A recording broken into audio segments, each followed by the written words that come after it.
You may be losing hundreds of dollars every month, and you haven't bought anything new. No shopping spree, no luxury car, no single huge mistake. Just $5 here, $12 there, and a free trial you forgot to cancel 6 months ago. None of it feels dangerous on its own, but together, it might be quietly keeping you poor. Open your bank statement and look for every automatic monthly payment: streaming, music, cloud storage, gaming, food delivery, fitness apps, software, premium memberships, extra phone storage, news subscriptions, dating apps, buy now, pay later installments. You may not even remember signing up for half of them. And that's exactly what subscription companies are counting on. They don't need you to love the service. They just need you to forget it exists. For most of history, buying something was simple. You paid once, and you owned it. A film, a piece of software, a video game, a newspaper. The company got your money, and that was the end of the transaction. Then businesses discovered something more profitable. Why sell someone something once when you can charge them every month instead? That single idea reshaped the modern economy. Companies don't just want customers anymore, they want subscribers. A customer can walk away after one purchase. A subscriber keeps paying until they actively decide to stop, and most of us are much better at signing up for things than we are at canceling them. This is how subscription culture quietly takes control of your income. $8 here for entertainment, $10 there for music, $5 for extra storage, $15 for a delivery membership. Each one small enough that it never sets off an alarm. But add up 12 subscriptions averaging $12 each, and you get $144 a month. That's more than $1,700 a year. Money that, invested consistently, could grow into something real over time. Because it leaves your account in small pieces, though, it never feels like $1,700. It feels like $12. That's the first psychological trick, breaking one painful cost into a dozen painless ones. We're wired to notice large expenses. If someone asked you to pay $200 today for a year of a service you barely use, you'd probably hesitate. But 20 small charges scattered across different days don't trigger the same reaction. They just blend into your normal spending. Economists call this the pain of paying. When you hand over cash, you feel the loss right away. When money disappears automatically in the background, that feeling barely registers. You don't open your wallet, you don't press a button, you don't even have to be awake. The subscription gets paid while you sleep. That's why automatic billing is so effective. It turns your inaction into their profit. Normally, a company has to convince you to buy again. With a subscription, they get paid unless you actively stop it. The responsibility flips. They don't have to earn the next sale. You have to escape it.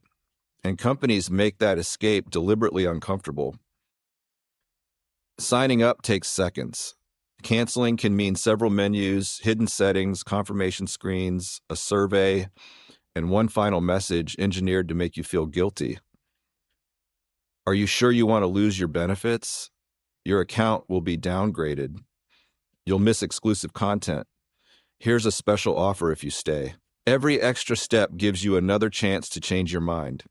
And a lot of people do, not because the service is valuable, but because canceling feels like work. Free trials make the whole system even more effective.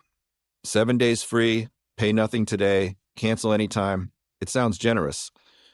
But the company almost always wants your card details before the trial even starts. Why?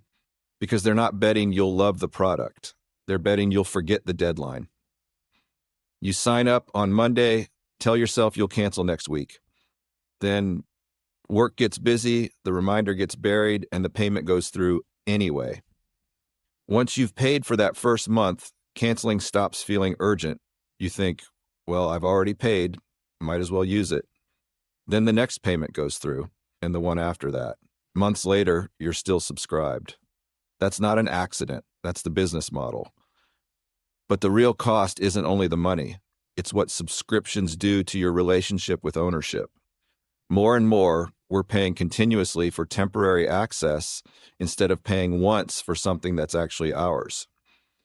You don't own the films. You can access them while your membership is active. You don't own the software. You're renting the right to use it. Music, games, books, digital tools. Increasingly, you don't own any of it. You're just renting access, and the moment the payments stop, so does the value. It creates a strange kind of financial life, one where you can spend thousands of dollars over several years and still own nothing at the end of it. And the model keeps spreading. Some car manufacturers have experimented with charging monthly fees for features that are already built into the vehicle. Software that used to be a one-time purchase now comes as a permanent subscription. Home security, fitness equipment, education, food, clothing, even household products are increasingly sold as monthly plans. Businesses love this because recurring revenue is predictable, and investors love predictable revenue even more. But what's predictable income for a company is a predictable expense for you, and predictable expenses quietly shrink your freedom. Every subscription claims a small piece of your future income before you even earn it. By the time next month starts, part of your salary already belongs to streaming platforms, apps, lenders, and membership services. The more of these automatic commitments you collect, the less flexible your budget becomes. This is how someone can earn a decent salary and still feel permanently broke. Their money is spoken for before it even lands. Rent, car payments, insurance, phone bills, debt repayments, and then a whole extra layer of small subscriptions on top. None of them looks like the problem on its own. Together, they leave almost nothing for saving, investing, or emergencies. And when something unexpected comes up, the only option left is a credit card, which adds one more recurring charge: interest. Subscription culture rarely makes anyone poor through one dramatic decision. It does it through hundreds of tiny ones that never feel important enough to notice. Part of what makes this so dangerous is that subscriptions are tied to identity, not just convenience. You're not just paying for music, you're paying to skip the ads. Not just for delivery, you're paying to avoid cooking or the trip to the shop. A fitness app sells you the feeling of becoming healthier. Productivity software sells you the possibility of becoming more efficient before you've even opened it. Sometimes the service really is useful. The trouble starts when we mistake paying for progress with actually making it. A fitness subscription doesn't make you fit. A course doesn't make you skilled unless you finish it. Paying for an investing app doesn't make you wealthy. The payment only buys access. The result still takes action. And yet people keep subscriptions going because canceling feels like giving up on the person they meant to become. I'll start using it next month. I'll get to those lessons soon. I'll go back to the gym. Companies profit from exactly this gap between who you are and who you hope to become. You pay for the future version of yourself. You get charged as the person you are right now. Subscriptions also breed duplication. You might have 3 streaming services and really only watch one. You might be paying for cloud storage through your phone provider, your email account, and a separate app, all at once without realizing it. You might be paying for a premium perk that your bank, employer, or credit card already gives you for free. Because the payments are automatic, that duplication can quietly survive for years. Then there's buy now, pay later. It doesn't look like a subscription, but it works on the same psychology, turning one large purchase into several smaller, automatic ones. A $200 item becomes 4 payments of $50, and $50 feels manageable, so you buy it. Then you do the same thing with the next item and the next. Before long, several payment plans are overlapping, and your future salary is already spent before it arrives. Maybe the most dangerous phrase in modern shopping is, "It's only $20 a month." That word "only" is doing a lot of work to hide the real total cost of the phone, the car, the software, the furniture, all only a small amount a month. Your bank account doesn't experience these payments one at a time, though. It experiences the total. So how do you get out from under this? Start with a subscription audit.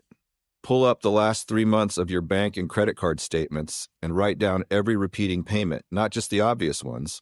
Look for annual memberships, automatic renewals, installment plans, and charges you don't even recognize. Then ask 3 questions about each one. Have I used this in the last 30 days? Would I sign up for it again today? Does it save me more time or money than it costs me? If the answer is no, cancel it. Not later, not when the trial ends. Now. Next, calculate the annual cost of everything you keep. $15 a month doesn't sound serious. $180 a year feels different. 5 subscriptions at $15 each add up to $900 a year. Seeing that real number brings back the pain that monthly pricing was designed to hide in the first place. Set yourself a subscription limit. Say, no more than 3 entertainment subscriptions active at once. When you want a new one, cancel an old one. You can even rotate. Use one streaming service for a month, watch what you actually want to watch, cancel it, and try a different one later. You don't need to be funding every entertainment company on earth at the same time. Set calendar reminders for free trials and annual renewals a few days before the charge hits, not the day of. And where you can, avoid handing over payment details just to try something out of curiosity. A free trial isn't really free if forgetting about it is what costs you. And finally, redirect the savings immediately. If you cancel $100 worth of monthly subscriptions but leave that money sitting in your spending account, it'll just disappear somewhere else. Move it automatically into savings, debt repayment, or investing instead. Turn the subscriptions you just canceled into a subscription to your own future. The same $100 or $200 or more going out automatically every month, except now it's working for you instead of quietly leaving you. Not every subscription is bad, to be clear. Some save real time. Some genuinely add value. Some are cheaper than buying things individually. The goal isn't to cancel everything and make your life miserable.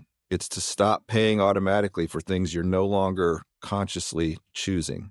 Every recurring expense should have to earn its place in your budget. Subscription companies understand something important.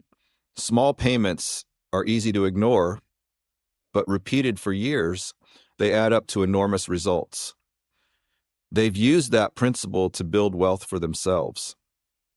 You can use the exact same principle to build wealth for yourself. The only difference is where the automatic payment goes. Toward another forgotten service, or toward your emergency fund, your investments, your own financial freedom. Your biggest financial problem is probably not one big expensive mistake. It's the dozens of tiny payments hiding in plain sight. So check your bank statement, find the services you forgot you had, cancel what no longer earns its place, and take back the part of your income that subscription culture has been quietly claiming. Because getting rich isn't only about earning more. Sometimes it starts with simply noticing where your money has been disappearing to. And if you want more videos like this on saving money, investing wisely, and building real financial freedom, subscribe to the Freedom Fund. This channel exists to help you understand the money system so it starts working for you instead of against you.